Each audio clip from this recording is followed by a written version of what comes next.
concernant cas de mariage oyo na koko pesa bino neti ndeko moko pona libala na ye alobi na yena mobana na baza très bien mais très bien matata te donc libala ezanga ba premier ko busa te ezali mais ngo bakake makama minene ezate na mikeza mais ba parents ya ye mwasi tu bino basi ba parents ya ye mwasi mino kona bino ba parents ya ye mwasi ba yebi ke ba parents ya ye mwasi balobi oye femme on atangi minga za Europe na koloba koma mutute ba oneso na koloba koma mutute mais na j'espère que azolanda biso siko pa lingaki bien to lo bango bien ba lingeleka siko alobi ye atangi ba classe mingi atangi ba classe mingi maman atangi ba classe atangi ba classe mingi siko ye na libane azali très bien asala kana ye to bane pasala ka donc azuzu bafuta ka ye mais siko ba parents na ye ya ye mwasi balobi ke biso to kotaki ba classe to dépasser ba mbongo ebele yo ba mbongo neso to futira yo na classe ozo sala ebele ni ozo sisaka na ba mwa mobali na yo payback libala wana foi kufa po mbali wana ye mutazo pesa ba conseil mabe po biso tozo bénéficier tozo mona clarté yango alobi te nini asala ye na mobane promesse ati dole ngana l'impresario na répondre pas mama ni question moko za na alobi te ba parents ba boko libana na bango ya basi na mibali batie bango na ba classe batie bango na ba université bazali ko s'attendre ete bana ota ba wana ko sala biso ba parents ba ko sunga biso bonga bana oyo ba ko pesa biso bongo siko mwana oyo mwasi atangi ba université peut-être comme même doctoresse peut-être comme même professeur peut-être comme même na bon bien même na commerce na za ko pela ba vie eza bien mais siko ba parents ba yeko mona te mbongo mwana mwasi wa za ko bénéficier ngote parce là ko ne pas mobile na n'est-ce pas et puis ba yeko ta désordre libota oyo ke biso mobile wana chaina kisi mobile wa chaina kisi mobile za ko sala ete yo jeune femme mbongo za ko sala ya mobile na yo kana ndako no ka oreke ya ka ipana biso ba parents réponse est très facile na banza na yebisa ke ete ba parents rôle na biso na émission parents to salaka ya ko komisa bana banane batu devoir na biso yango wana e bon devoir na bana pa ba parents to lobaka nini ba respecter ba parents plus kosunga biso na baba kadoka kami ba projeté olobelaka yango elingi bangi yo papa soko tonga ino ndaku te okanisa te ke mwana soko asisi ba université komi kosala komi directeur ke siko mbongo bane kosala pa ya kosobilo ndaku basomi ba ferme ba bilanga jamais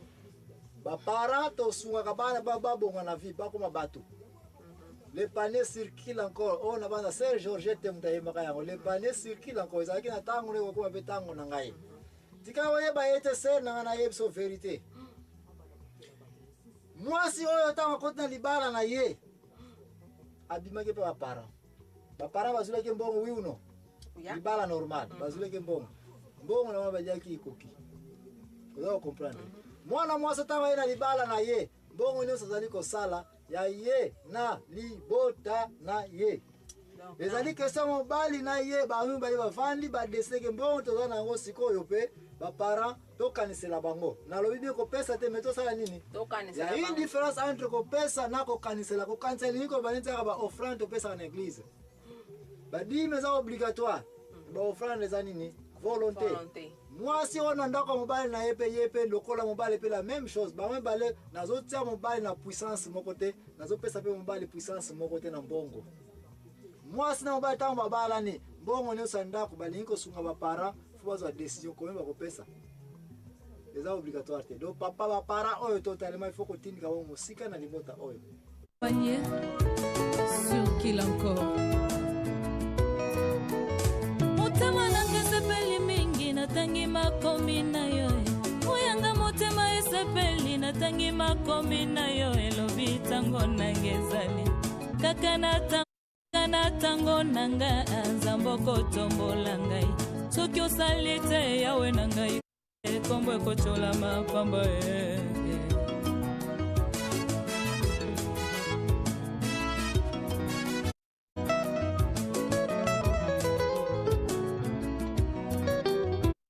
même kutu mwana oyo mwasi azaka mobali bakoyipeka koya te donc parce que kamo olobike mwana mwasi te baza kotuze yo tokosa na classe pe mobali na aza kodomine ke biso ozomona clair te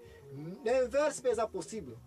ke ba parents pe mobali olobake yo tokosa na classe pe tozomona clair te donc na mwana mwasi na mwana mobali bongo na bango bandako na baza na desio kosala oyo balingi kosala ba parents oyo bakopesa bango na cadre kusunga kaka na cadre ya ba souvenir kaka na cadre ba cadeau kaka mais problème nanga réponse yangoyo mwana mwasi aza kusala musala kitoko a continuer ko surveiller mbongo na ye na mobile na ye bazwa desio koyimba ko pesa ba para oh je regrette mwana ko iko sunga na classe comme docteur comme directeur comme PDG na compagnie mbongo na yote ya libota na ye ya sika ya ye na mwasi na ye. Okay, mususu yangoyo oyo peneza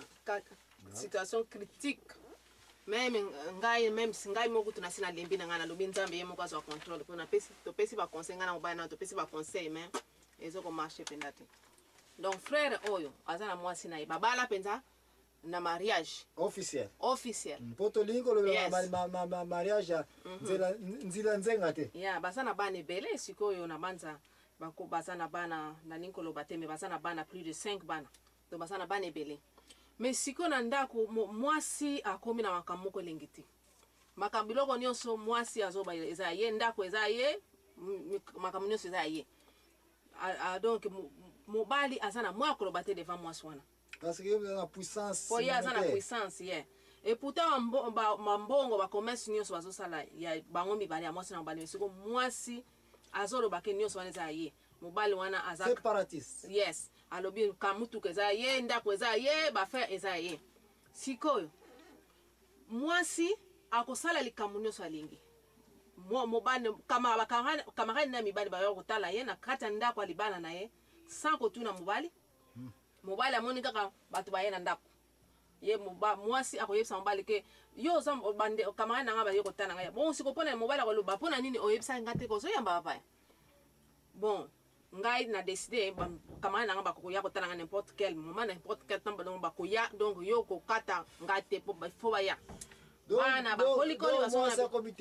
mwasa komiteti banza sena watu uta kolobela na émission ya malédiction ete makamne saka malédiction na vie ya mutu soko se souvient sur émission de malédiction na ba obaranda ki yango eza envie na nani na péché n'est-ce pas raison na zo sur na émission malédiction c'est parce que ba makambo tozali ko tenter ko résoudre ba problème na libala oza ko sala ete tindikiti et comme na péché na yebisa kiyo ba émission na ngai on a sili ko présenter na batu déjà eza ko découler de façon que pona loba mingi te chaque fois naza ko référencer batu o yebso émission mo to sala ka po to sto lobe ja makambwana comme ça eza ko réduire ta ya wana bande ko yo naza ko inviter bino bo sala tu bo benga sala 081 089 1274 po ete boko akolanda ka bamatela na biso o bo tsanga na bana banda ko na bile so to lobe likambo yo kena kotala référence ko tala un peu vidéo wana comment il ekela ki boko ya komona ete péché envie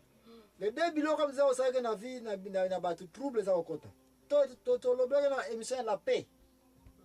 so comme ni place paix zangi péché za koleka wana ou bien envie awana ka oyo ya mwasi o merci que olobika za officiellement marié mwasi kuta lobaka nani ko vandi sabango bage kuta abwaka ngona même je saka mariage c'est normal merci c'est que awa péché za koleka péché le bosso za koleka awa ya orgueil n'est-ce pas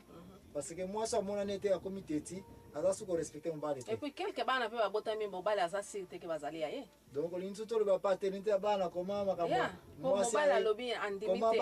koma bana ya moyibi baza kokota na kata fa mobali alobi mwasi yango akoma soki na simbe kaka police fire na ndako bon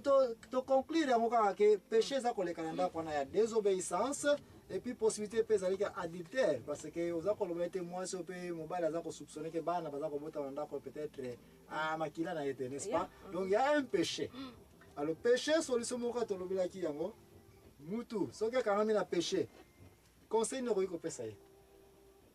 a changer bandela na ye solution ya péché za moko muso za ko sala péché ko pesa conseil moko te sino ki a changer banzela na ye mama o efasa conseil ya ba paroissial conseil ba pasteur que abima na misala oyo ya ba péché frère ngana moni ba conseil ko simba po ngana moni eza problème ya cerveau ezoleka wana c'est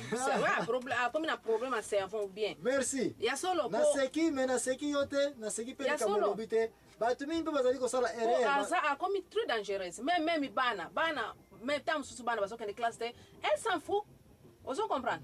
bana tam susu baso ba école ezo benga bana baso kene classe alobi on appelle ça conseil ta problème ozo sala tala na bana oh je m'en fous bana bango basana vina bango yo maman que no loba biloko ndema eza normal te merci tikana répondre na makambo likamoko na uti koma awa eyeli ngai o uti koloba problème ya cerveau il y a deux possibilités zali awa numéro 1 pona ko résoudre kime ezonga na libota oya liboso futo analyser libala olobi na ngani chakeza officiel babala na penza elingo bake divorce ko iko sale mateto ko ipo kabola bangote ça c'est impossible il faut soka ko travailler na solution alors solution weza ko ya boy mama anilandanga malamu lokola baza ba chrétien n'est-ce pas baza obligé ba rappeler bango ete lisumu nyonso kabola ka bato jardin d'Eden ya moto likolo nini péché ekotaki mutazo ba kutu soki mobile akufile la ko salsa fête est-ce que c'est normal? Donc il y a un péché et ça n'a qu'à nazaka koya yo continue ko loba onyo so et ça normal tabi soki mobile akufi po mobile pa na sina bengani ye abima na ndako na ngazo kende te